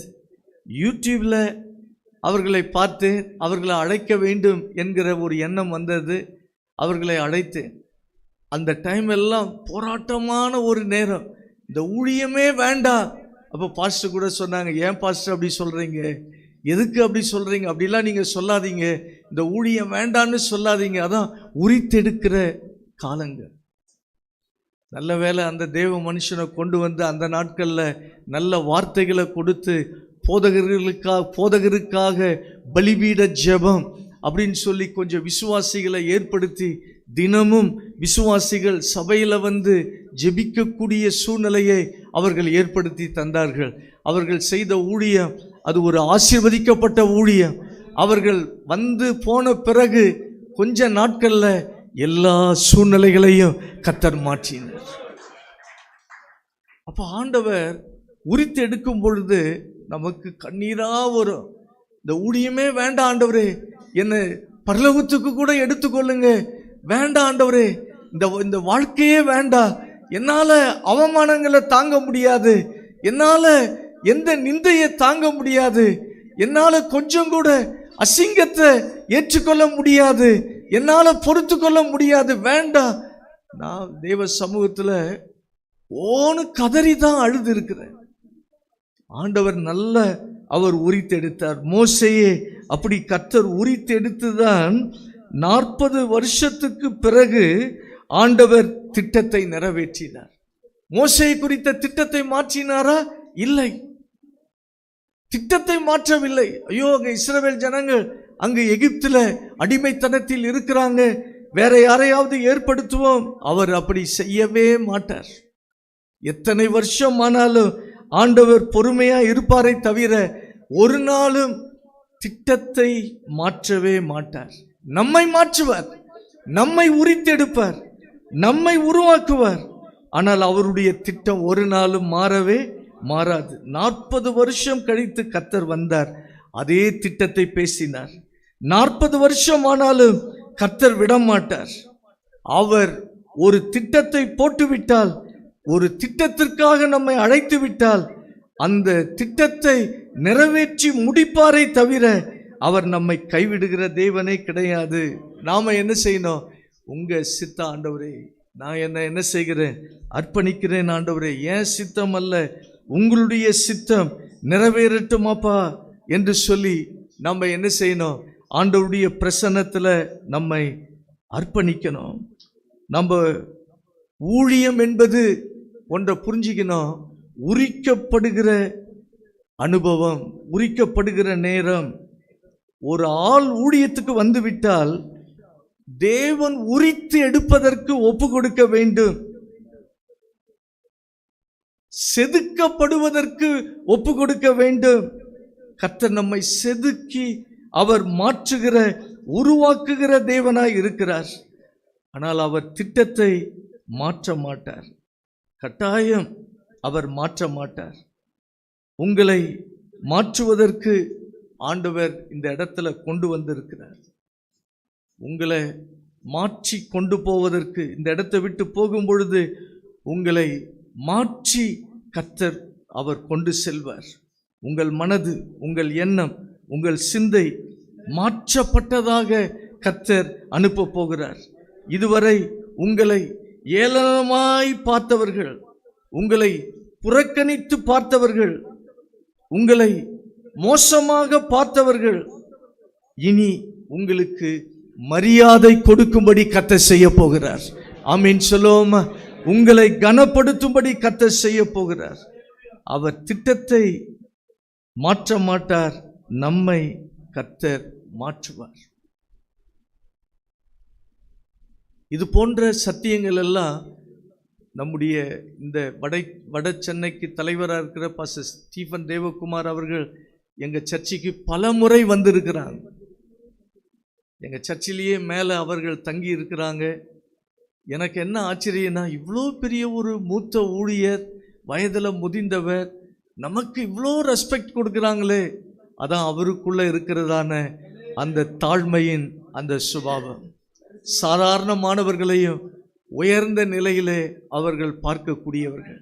இது போன்ற தேவ சித்தம், தேவ திட்டம் இதெல்லாம் நிறைவேற்றப்பட வேண்டும் என்று மிக அருமையாய் பேசுவார்கள். பல முறை வந்திருக்கிறாங்க.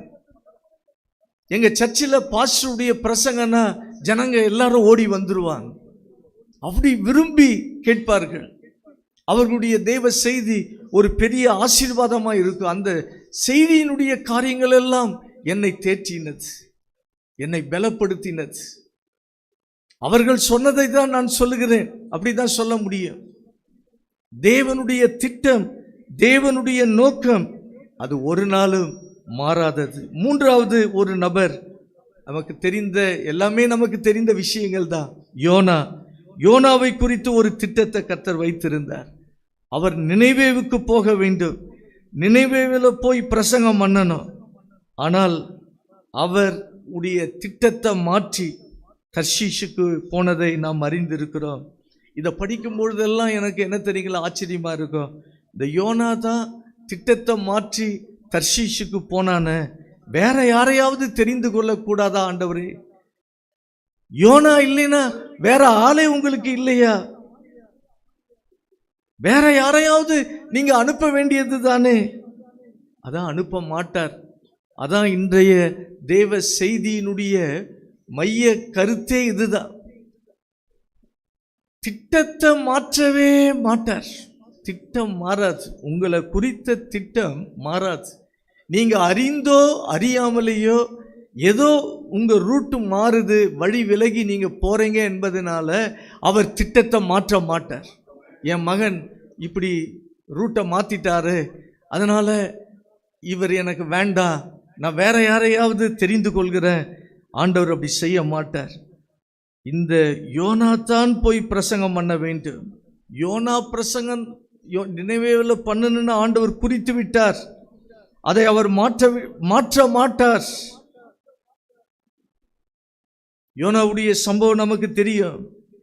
பெரும் கொந்தளிப்பு, அவன் போன கப்பல், பெரும் கொந்தளிப்பு, கடல் கொந்தளிக்கிறது, பெரும் காற்று, பெரிய மீன்.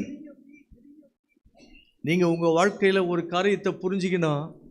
எப்பொழுதெல்லாம் பிரச்சனை பெருசா வருகிறதோ, பெரும் காற்று போல, பெரும் கொந்தளிப்பு போல, ஐயோ சின்ன பிரச்சனை வந்தா கூட தாங்கிக்கலாம், எல்லாம் பெருசு பெருசா வருத, பெரிய கொந்தளிப்பா இருக்குது, பெரிய போராட்டமா இருக்குது, பெரிய கஷ்டமா இருக்கிறது, அப்படி நீங்க நினைப்பீங்கன்னா உங்களுக்கு ஒரு நல்ல செய்தியை சொல்றேன். உங்களுக்கு தான் பெரிய காரியங்கள் நடக்க போகிறது. யார் வாழ்க்கையில பெரிய கொந்தளிப்பு வருகிறதோ, பெரிய போராட்டங்கள் வருகிறதோ, உங்க வாழ்க்கையில தான் ஆண்டவர் பெரிய காரியங்களை கர்த்தர் செய்ய போகிறார். எல்லாம் பெருசு பெருசாக வரப்போகிறது. ஊழியக்காரருடைய வாழ்க்கையில் கொந்தளிப்பு பெரிதாக வருகிறதா? கடல் கொந்தளிப்பு பெருசா இருக்குதா? காற்று பெருசா இருக்கிறதா? எனக்கு அருமையானவர்களே, அதோடைய அர்த்தம் என்ன தெரியுமா? உங்க மேல கர்த்தர் வைத்திருக்கிற திட்டமும் அழைப்பும் மகா பெரியது. மகா பெரிய திட்டத்தை கர்த்தர் நிறைவேற்ற போகிறார்.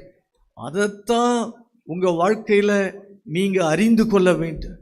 நாம சோர்ந்து போயிடுவோம். பெரிய பிரச்சனை வந்துச்சுன்னா நம்ம ரொம்ப சோர்ந்து போயிடுவோம். இது என்னப்பா, இது ஒண்ணுமே முடியலையே, நமக்கு ஒரு பெரிய சோர்வு நமக்கு வந்துடும். சில நேரங்களில் அப்படிப்பட்ட சோர்வின் நேரங்களில் என்ன செய்வதென்றே தெரியாதபடி அப்படி காணப்படுவோம்.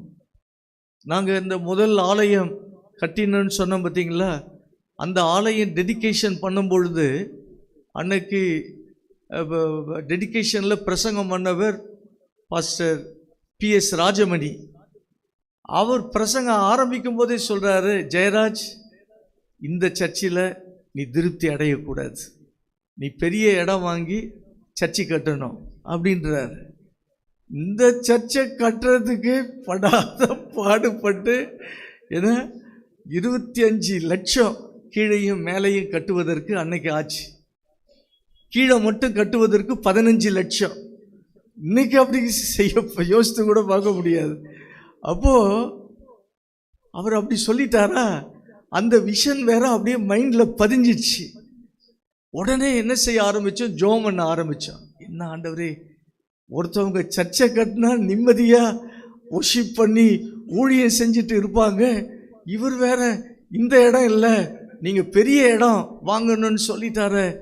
ஜெபம் பண்ணோம். கர்த்தர் அதுக்கும் வாசலை கர்த்தர் திறந்தார் பாருங்க. அதுக்கும் ஆண்டவர் வாசலை திறந்தார்.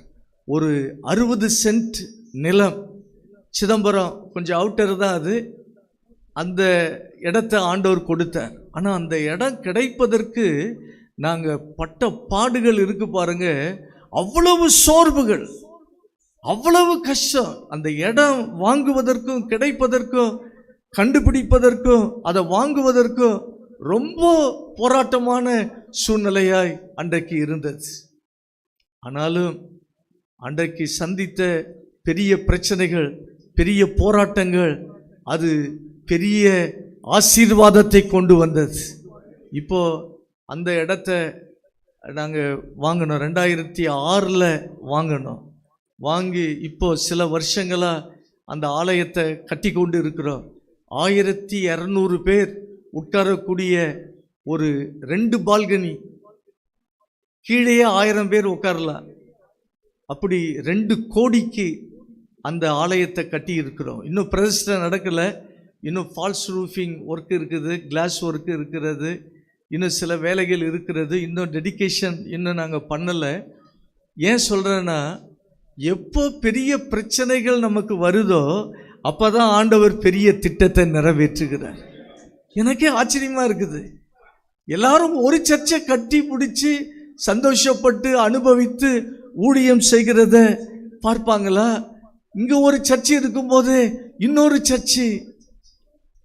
இப்போ அந்த இடத்துல லாக்டவுனில் இருந்து என்னுடைய மகன், அவர் ஒரு ஆராதனை அங்கே அவர் நடத்திட்டு இருக்கிறார். இப்போ டெடிகேஷன் அன்னைக்கே எங்களுடைய தலைவர்களை நான் சொல்லிடுவேன்.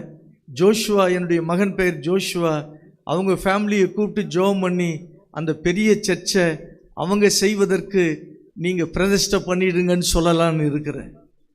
நான் காந்தி நகர் சர்ச்சில் செய்யலாம். எனக்கு பிறகு என்னுடைய மகள் மருமகன் அவங்க, எனக்கு பிறகு அவங்க இந்த ஊழியத்தை செய்யட்டும். 2 பிள்ளைகளுக்கு சொத்து ஒன்றும் கிடையாது, எந்த சொத்தும் சேர்த்து வைக்கல. 2 சர்ச்சி தான் எங்களுக்கு சொத்து. ஆனால் அந்த 2 சொத்து எங்கள் பேரில் கிடையாது. அதான் வேடிக்கை. அசம்பிளிஸ் ஆஃப் காடில் ஸ்தாபன பேரில் தான் இடம் வாங்கணும். இடம் வாங்கும்போது ஸ்தாபன பேரில் வாங்கியாச்சு. 2வது இடம் வாங்கும்போது எனக்கு பல இடங்கள்ல இருந்து என்ன சொல்கிறாங்க, உங்கள் பேரில் வாங்குங்க, உங்கள் பேரில் வாங்குங்க, ஸ்தாபன பேரில் வாங்காதீங்க. எல்லாத்தையும் ஸ்தாபனத்தில் எழுதி கொடுத்துட்டு நீங்கள் என்ன பண்ண போகிறீங்க, உங்கள் பேரில் நீங்கள் வாங்குங்கன்னாங்க. நான் சொன்ன முடியாது, என் பேரில் வாங்கி நான் என்ன பண்ண போகிறேன்? அதில் ஒரு 4 பிளாட்டை எடுத்துக்குங்க, இல்லை 2 பிளாட்டாவது அந்த 60 சென்ட் நிலத்தில்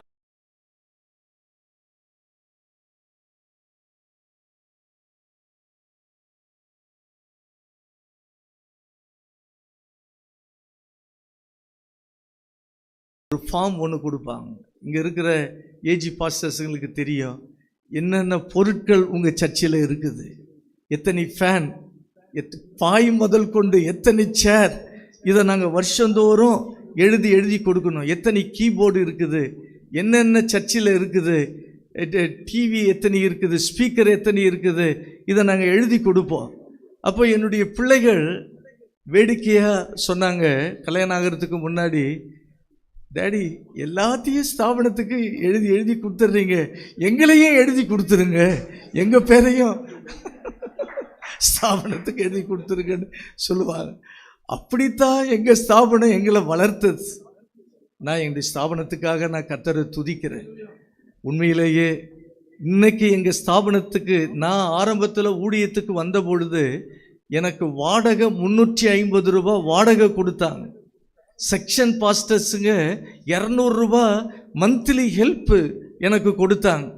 ஆனால் இன்றைக்கு ஸ்தாபனத்துக்கு மாதந்தோறும் 30,000 ரூபா எங்கள் சர்ச்சே அனுப்புகிறது. நாங்கள் கொடுக்குறோம் ஸ்தாபனத்துக்கு.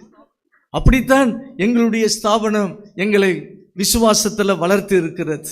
ஏன் இதெல்லாம் சொல்கிறேன்னா, ஊழியத்தில் பெரிய பெரிய பிரச்சனைகள் வரும் பொழுது, பெரிய பெரிய போராட்டங்கள் வரும் பொழுது, அப்படிப்பட்ட நேரங்களில் நம்ம பயந்து விடக்கூடாது. இப்போ தான் பெரிய காரியமே நடக்க போகிறது.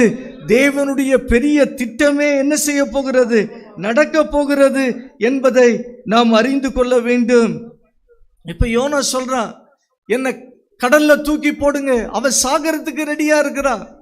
என்ன கடல்ல தூக்கி போடுங்க. ஆனா ஆண்டவர் சாக விட மாட்டார். ஊழியக்காரர்கள் சாக ரெடியா இருந்தாலும் நம்மளை சாக விட மாட்டார். அவர் திட்டத்தை நிறைவேற்றின பின்புதான் நமக்கு மரணம் வரும். நல்ல போராட்டத்தை போராடி நம்ம ஓட்டத்தை முடிக்க கர்த்தர் வைப்பார். விசுவாசத்தை காத்துக்கொள்ளும்படி கர்த்தர் செய்வார். அவர் நியமித்த ஊழியத்தை நிறைவேற்றி முடிப்பதற்கு கர்த்தர் உதவி செய்வார். அப்போ இவர் யோனா சாகறதுக்கு ரெடியா இருக்கிறார், ஆனா சாக விட மாட்டார் ஆண்டவர். இது இன்னொரு விதத்தில் சொல்ல போனா தற்கொலை. என்னை தூக்கி போட்டுருங்க. தற்கொலை பண்ணவும் கர்த்தர் விட மாட்டார். திட்டம் நிறைவேறும் வரை யாரையும் சாக விடவே மாட்டார். திட்டம் நிறைவேறும் வரை உங்களுக்கு மரணம் வரவே வராது. ஆமா, ஆண்டவர் காற்றை அனுப்பினார், கொந்தளிப்பை அனுப்பினார், மீனை அனுப்புகிறார். காற்று கீழ்ப்படுகிறது, கடல் கீழ்ப்படுகிறது, மீன் கீழ்ப்படுகிறது. ஆனால் கீழ்ப்படியாத ஒரு நபர் யோனா மட்டுமே. அழைப்பு பெற்ற மனிதன், அவன் கீழ்ப்படியாமல் காணப்படுகிறான். ஆனால் அவன் கீழ்ப்படியாமல் இருந்தாலும் அவனுக்காக ஆண்டவர் பொறுமையாய் காத்திருந்தார். பொறுமையாய் காத்திருந்து அவனை குறித்த அழைப்பை கர்த்தர் நிறைவேற்றினார். அவருடைய திட்டத்தை அவர் நிறைவேற்றி முடித்தார். பைபிளில் ஒரு வசனம் உண்டு, அவர் அழைத்த அழைப்பும் கிருபை வரங்களும் மாறாதது, மாறவே மாறாது. ரோமர் 11:29 வசனம், ஆண்டவருடைய அழைப்பும் ஆண்டவருடைய வரமும் ஒரு நாளும் மாறவே மாறாது. நம்ம ஊழியத்தில் தேவனுடைய கிருபை வரங்கள் ரொம்ப முக்கியம். ஊழியத்தில் அப்படின்னாலே நமக்கு வரங்கள் முக்கியம், அந்த கிருபை வரங்கள் முக்கியம். அதுவும் ஊழியர்களுக்கு என்ன வரம் முக்கியம் தெரியுங்களா? தீர்க்க தரிசன வரம், போதிக்கிற வரம். அந்தியோகிய சபையில் இந்த 2 வரம் அங்கு செயல்பட்டதை நாம் பார்க்கிறோம். தீர்க்க தரிசன வரம், போதிக்கிற வரம். அவர் கிருபை வரம் மாறாதது. அழைத்த அழைப்பு மாறாதவைகளை. இப்ப புரிஞ்சுதுங்களா? அவர் உங்களை அழைத்த அழைப்பு மாறவே மாறாது, மாற்றவே மாட்டார். நாம சரியில்லை என்பதினால அவர் அழைப்பை மாற்ற மாட்டார். யோனா சரியில்லை என்பதினால ஆண்டவர் அழைப்பை மாற்றவில்லை. அப்ப நம்ம வேலை என்னது? நம்ம அர்ப்பணித்து கொண்டே இருக்கணும். ஆண்டவருடைய சமூகத்தில் உங்க சித்தம் நிறைவேறட்டும் ஆண்டவரே, உங்க திட்டம் நிறைவேறட்டும் ஆண்டவரே. நம்ம ஆண்டவருடைய பாதத்தில் நம்மை அர்ப்பணித்து கொண்டே இருக்க வேண்டும். அப்படி அர்ப்பணிக்கும் பொழுது ஆண்டவர் அவருடைய திட்டத்தை அவர் நிறைவேற்றுவதற்கு உதவி செய்கிறவராய் இருக்கிறார். இன்னும் ஒரு நபர் சொல்லி நான் முடிக்கிறேன். பேதுரு, நமக்கு தெரிந்த ஒரு நபர். பேதுருவை குறித்த ஒரு திட்டத்தை ஆண்டவர் போட்டிருந்தார். இந்த கல்லின் மேல் என் சபையை கட்டுவேன். அவர் திட்டம் போட்டார் என்றால் அவ்வளவுதான், அதை அவர் செய்து முடிப்பார். இந்த பேதுருதான் இயேசுவை சபித்தான், சத்தியம் பண்ணினான், மறுதலித்தான். ஆனாலும் கர்த்தர் விட மாட்டார். இவன் நம்மளை சபிச்சுட்டானே, 3 வருஷம் கூட இருந்து இப்படி இந்த பேதுரு சபிச்சுட்டானே, சத்தியம் பண்ணி மறுதலிச்சுட்டானே, இவன் வேண்டாம். ஆண்டவர் வந்து பேதுருவை விட்டாரா? இல்லை. அவனை தனியாக கர்த்தர் சந்தித்தார். அவனை தனியாக சந்தித்து பேசினார். ஏன் பேதுருவை தனியா கர்த்தர் சந்தித்தார்? ஏன் பேதுருவை கர்த்தர் தனியா சந்தித்தார்? அவன் குற்ற உணர்வோடு இருந்தால் ஊழியம் செய்ய முடியாது. அவனுடைய குற்ற உணர்வை மாற்றுவதற்காகவே உயிர்த்தெழுந்த இயேசு, நீ என்னை நேசிக்கிறாயா என்று சொல்லி அவனை என்கவுண்டர் பண்ணுகிறார், அன்புக்குள்ள கொண்டு வருகிறார். அன்பினால் கர்த்தர் நிரப்புகிறதை நாம் பார்க்கிறோம். குற்ற உணர்வை அப்படியே எடுக்கிறார் பாருங்க. குற்ற உணர்வை எடுத்து போடுகிற தேவன். ஊழியர்களாகிய நம்ம வாழ்க்கையிலும் குற்றங்கள் வருகிறது. நம்ம குடும்பத்தில் ஊழியர்கள் நம்ம வாழ்க்கையில குற்றம் வருது, மனைவிமார் வாழ்க்கையில குற்றங்கள் வருது, பிள்ளைகள் வாழ்க்கையில குற்றங்கள் வருகிறது. இப்படியெல்லாம் குற்றங்கள் வரும் பொழுது நாம் என்ன நினைக்கிறோம்? இனி அவ்வளோதான் ஊழியம், நம்ம ஊழியமே அவ்வளோதான், எல்லாம் நம்ம குற்றப்படுத்தப்படுகிற சூழ்நிலையா வருகிறது, நம்ம இனி இந்த ஊழியத்தை செய்யவே முடியாது அப்படின்னு தான் நாம நினைப்போம். ஆண்டவர் பாருங்க, அவர் அன்புள்ள தெய்வம், குற்ற உணர்வை மாற்றுகிறவர், அன்பினால நிரப்புகிறார். மகனே, நீ செய்த குற்றத்தை நீ ஒத்துக்கிறல்ல, தவறு நீ ஒத்துக்கிறல்ல, உன் பிள்ளைகள் செய்த தவற நீ தவறுன்னு ஒத்துக்கிறல்ல, மன்னிப்பு கேட்கிறல்ல, அது போதும். நீ குற்ற உணர்வுல இருக்காத, என் அன்பினால உன்னை நிரப்புகிறேன். அப்படிதான் கர்த்தர் நிரப்புவார். இங்க இருக்கிற ஊழியர்கள் யாராவது நீங்க குற்ற உணர்வோடு இருப்பீங்கன்னா, ஐயோ நான் இந்த தவறு என் வாழ்க்கையில வந்துடுச்சு, என் குடும்பத்துல வந்துடுச்சு, என் பிள்ளைகள் மூலமா இந்த குற்றம் வந்து விட்டது, இதன் நிமித்தம் குற்ற உணர்வு என்ன பாதிக்கிறது, நான் என்ன செய்ய முடியும், என் ஊழியம் என்ன ஆக போகிறது, நான் ஊழியத்தை நிறைவேற்ற முடியுமா? குற்ற உணர்வு உங்களுக்கு வரவே கூடாது. அவர் குற்ற உணர்வை மாற்றுகிற தேவன். ஒரு பேதுருவை சந்தித்து குற்ற உணர்வை நீக்கி அன்பினால் நிரப்பினவர். இந்த மத்தியான நேரத்தில் உங்களை கர்த்தர் தனிப்பட்ட விதத்தில் சந்தித்து உங்க குற்ற உணர்வுகளை எடுத்து போட்டு, குற்றங்களை மன்னித்து, குற்ற உணர்வுகளை எடுத்து போட்டு அன்பினால கர்த்தர் நிரப்ப விரும்புகிறார். அப்போ ஊழியம் செய்வதற்கு குற்ற உணர்வு இருந்துச்சுன்னா ஊழியம் செய்ய முடியாது. இங்க இருக்கிற சிலருக்குள்ள அந்த குற்ற உணர்வு இருக்கிறதை ஆவியானவர் பார்க்கிறார். இந்த குற்ற உணர்வில் பல நாட்களாய் நீங்கள் வாழ்ந்து கொண்டு இருக்கிறீங்க. சில தவறுகள் வந்தது நிமித்தம் பயப்படாதீங்க. மறுதலித்த பேதுருவை, சபித்த பேதுருவை மாற்றின ஆண்டவர், அவனுடைய குற்ற உணர்வை எடுத்து போட்ட ஆண்டவர், உங்க வாழ்க்கையிலும் ஆண்டவர் அப்படிப்பட்ட மாற்றங்களை அவர் கொடுக்கிற தேவனாய் இருக்கிறார். பேதுருவை ஆண்டவர் மாற்றினாரை தவிர பேதுருவை குறித்த திட்டத்தை என்ன செய்யல? மாற்றல. பேதுருவை குறித்த திட்டம் என்ன? இவன் பிரசங்கம் பண்ணி 3000 பேர் ரட்சிக்கப்படணும், இவன் நிழல் பட்டு வியாதிஸ்தர்கள் சுகமாகணும், பெரிய பெரிய திட்டங்கள் வச்சிருந்தாரு. அது அத்திட்டங்கள் ஆண்டவருக்கு தெரியும், அவருக்கு தான் எல்லாமே தெரியும். இப்ப நமக்கு எல்லாமே ஆண்டவர் சொல்லவும் மாட்டார், படிப்படியா வெளிப்படுத்துவார், அவ்வளவுதான். நாம செய்து கொண்டு இருக்கிறோம் பாருங்க, அதை செய்து கொண்டு இருக்கணும். எப்படி பவுலும் பர்னபாவும் அந்தியோகிய பட்டணத்துல ஊழியம் செய்து கொண்டு இருந்தாங்க, அவங்க செய்கிற ஊழியத்தை செய்து கொண்டு இருந்தாங்க. ஆனால் திடீரென்று ஒரு நாள் அழைப்பு வந்தது. அவர்களை குறித்த ஒரு திட்டம் வெளிப்படுத்தப்பட்டது, அவர்களை குறித்த ஊழியம் வெளிப்படுத்தப்பட்டது. அது போலதான் நீங்க செய்து கொண்டிருக்கிற ஊழியத்தை நீங்க உண்மையும் உத்தமமாய் செய்து கொண்டிருக்கும் பொழுது உங்க சபை, உங்க ஊழியம் நெக்ஸ்ட் லெவல்ல எப்படி வர வேண்டும் என்று சொல்லி தேவன் திட்டம் பண்ணி வைத்திருக்கிறாரோ அதற்கு நேராய் கர்த்தர் நடத்துவார். அப்போ பேதுருவை மாற்றின ஆண்டவர் நம்முடைய வாழ்க்கையும் அப்படித்தான் அவர் மாற்றி அவர் நடத்துகிறார். நம்ம ஆண்டவர் யார் என்றால் இரண்டாவது வாய்ப்பை கொடுக்கிறவர், செகண்ட் சான்ஸை கொடுக்கிறவர். நம்ம ஃபர்ஸ்ட் சான்ஸ்ல தவறி இருக்கலாம், குறைபாடுகள் வந்திருக்கலாம், பலவீனங்கள் வந்திருக்கலாம், குற்றங்கள் வந்திருக்கலாம். நம்ம வாழ்க்கையில, நம்ம குடும்பத்துல, நம்ம பிள்ளைகள், நம்ம வாழ்க்கையில அப்படி வந்திருக்கலாம். ஆண்டவர் இரண்டாவது வாய்ப்பை அவர் கொடுத்து அவர் திட்டத்தை நிறைவேற்றுகிற தேவனாய் கர்த்தர் இருக்கிறார். ஆபிரகாமுக்கு இரண்டாவது வாய்ப்பை கொடுத்தாரா இல்லைங்களா?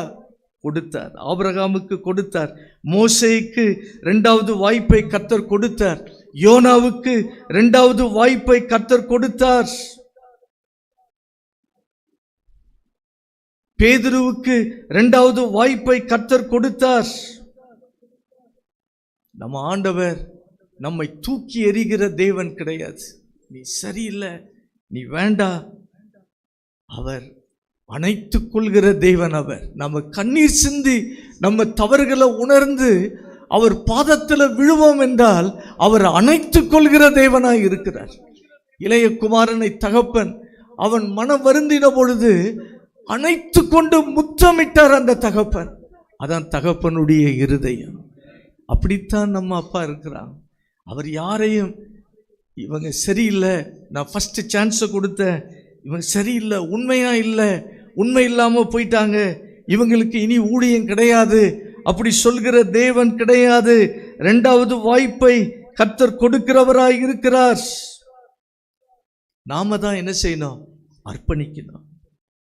அவருடைய அழைப்பு பெரிதாய் இருக்கிறது.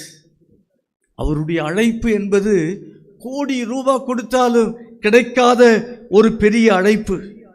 நம்ம வாழ்க்கை யோசித்து பார்த்தால், நான் என் வாழ்க்கை யோசித்து பார்க்கிறேன், என்னெல்லாம் அழைப்பதற்கு எனக்கு என்ன தகுதி இருந்துச்சு? ஒண்ணுமே கிடையாது, ஒண்ணுமே கிடையாது, எந்த குவாலிஃபிகேஷனும் கிடையாது. ஏதாவது திறமை, ஏதாவது ஸ்பெஷலா ஏதாவது இருக்குதா? எதுவுமே கிடையாது. அப்ப ஆண்டவர் அழைப்பை பார்க்கும்பொழுது ஆச்சரியமா இருக்கிறது. நம்ம மேல அவர் அழைப்பு வருவதற்கு நாம என்ன செய்தோம் சொல்லுங்க? உங்களை கர்த்தர் அழைத்தாரு, நீங்க என்ன செய்தீங்க உங்களை அழைப்பதற்கு? நம்ம ஒன்றுமே செய்யல. ஆண்டவர் இந்த கடினமான ஊழியத்தை செய்வதற்கு அவர் நம்மில் எதை பார்த்தார்? நம்ம ஞானமா இருக்கிறோன்னு சொல்லி பார்த்தாரா? நல்ல பேச்சு திறமை இவர்களுக்கு இருக்கிறதா என்று பார்த்தாரா?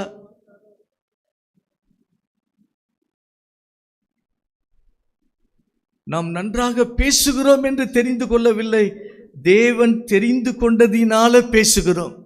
ஆமா, நம்ம நல்லா பேசுறோம், பேச்சு திறமை இருக்குது என்பதனால தெரிந்து கொள்ளல, தேவன் தெரிந்து கொண்டதினால நம்ம பேசுகிறோம். அருமையான ஊழியர்களை, நான் முடிக்கிறேன். கடைசியா ஒரு நாள் நம்ம கர்த்தருக்கு முன்பாக நிற்க போகிறோம். அவர் வேற எதையும் நம்மிடத்துல கேட்க போகிறது இல்லை. உனக்காக வைத்த திட்டத்தை நீ நிறைவேற்றி முடித்தாயா? இதைத்தான் ஆண்டவர் கேட்க போகிறார். நீ எவ்வளவு புகழ் வாய்ந்த நபராய் இருந்தாய், இதை ஆண்டவர் கேட்க போகிறது இல்லை. ஊழியம் என்பது வாழ்க்கையை முடிப்பதல்ல, ஊழியம் என்பது ஓட்டத்தை முடிப்பது. நாம் ஓடுவதற்காக நியமிக்கப்பட்டு இருக்கிறோம். அந்த ட்ராக்கை கூட அவர் நியமித்து விட்டார், அந்த திட்டத்தை அவர் நியமித்து விட்டார். அந்த திட்டத்தின் பாதையில நம்ம என்ன செய்யணும்? ஓடிக்கொண்டே இருக்க வேண்டும். அப்ப ஆண்டவர் அவர் திட்டத்தை நிச்சயம் நிறைவேற்றுவார். அவருடைய திட்டம் மட்டும் உங்க வாழ்க்கையில மாறவே மாறாது. நாம மாறலாம், நாம சரியில்லாம போகலாம், அதனால அவர் திட்டம் மாறவே மாறாது. ஆனா அவர் திட்டத்தை நிறைவேற்றுவதற்கு நம்மை அவர் உருவாக்குவார், நம்மை மாற்றுவார். நம்மை ஆண்டவர் உரித்தெடுக்கிற நேரங்களில் உரிச்சு எடுப்பார். நம்மை அவர் உருவாக்குவார், செதுக்குவார். அதற்கெல்லாம் நம்ம அர்ப்பணிக்கும் பொழுது அவருடைய திட்டம் நிச்சயம் என்ன செய்யும்? நிறைவேறும். அதனால நம்ம ஆண்டவர் நியமித்திருக்கிற அந்த ஊழியம், அவர் நியமித்த ஊழியம், அதை நம்ம நிறைவேற்றி முடிப்பதற்கு நம்ம வாஞ்சை உள்ளவர்களாக இருப்போம். ஆண்டவருடைய நாமம் மகிமைப்படுவதாக. நீங்கள் நல்ல ஊழியங்களை செய்வீங்க. உங்கள் ஓட்டத்தையும் நல்லா முடிக்க, தேவ திட்டத்தை நிறைவேற்ற கர்த்தர் கிருபை தருவாராக. ஆமேன், ஆமேன்.